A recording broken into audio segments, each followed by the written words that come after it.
In the world of high-stakes aviation, there is a golden rule. Two engines are better than one.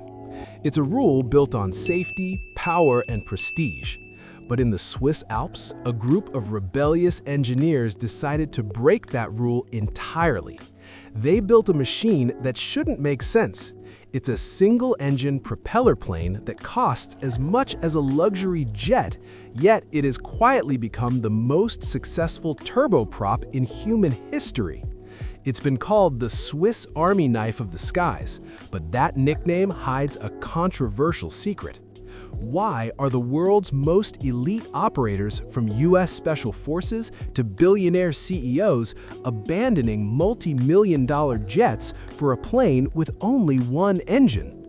Today, we're peeling back the aluminum skin of the Pilatus PC-12 to discover the engineering miracle that changed the sky forever.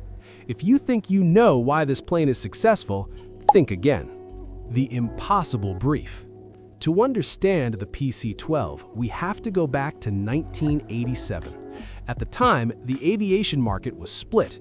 You had puddle jumpers for the rugged bush, and you had sleek, expensive jets for the corporate elite.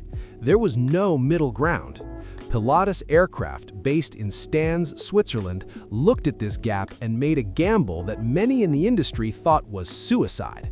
They wanted to build a plane that could carry 9 people in the luxury of a Gulf Stream but land on a dirt path in the African savanna. The challenge? How do you make a plane heavy enough to be luxurious but light enough to land on grass? How do you make it fast enough to compete with jets but slow enough to land on a 2,000-foot strip? The answer lay in a radical design choice: the single engine. By removing the second engine, Pilatus reduced weight, halved maintenance costs, and lowered fuel burn by nearly 60%. But there was a massive problem. In the 80s, single engine meant unsafe for business travel. Pilatus had to prove the world wrong or face bankruptcy. The heart of the beast. You cannot talk about the PC-12 without talking about the legendary Pratt & Whitney PT-6 engine. This isn't just a motor, it's arguably the most reliable piece of machinery ever built by man. The statistics of reliability. The PT-6 has a basic in-flight shutdown rate of about 1 per 333,000 flight hours.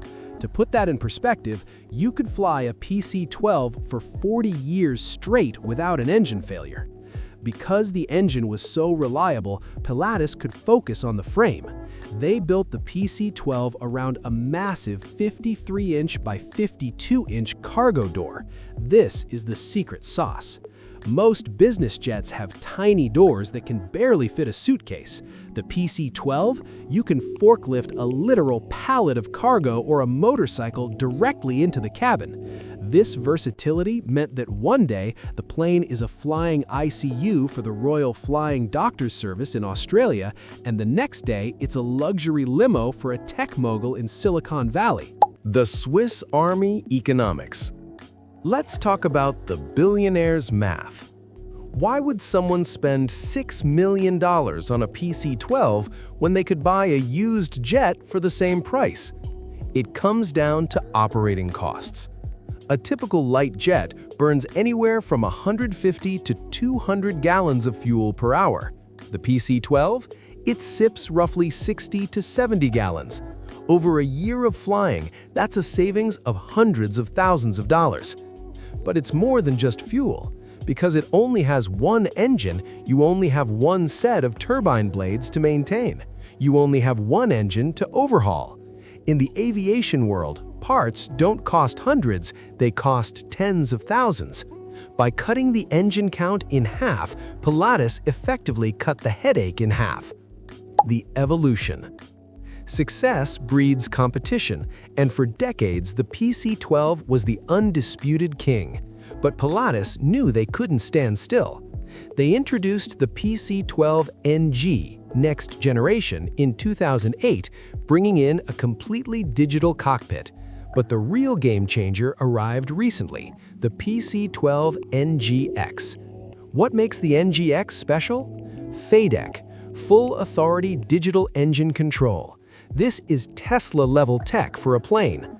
The pilot moves one lever and a computer handles the complexities of the engine. It prevents the pilot from accidentally damaging the $1 million turbine. Low prop mode.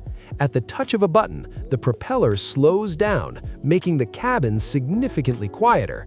It's the difference between flying in a construction zone and flying in a library. The windows. They increased the window size by 10%.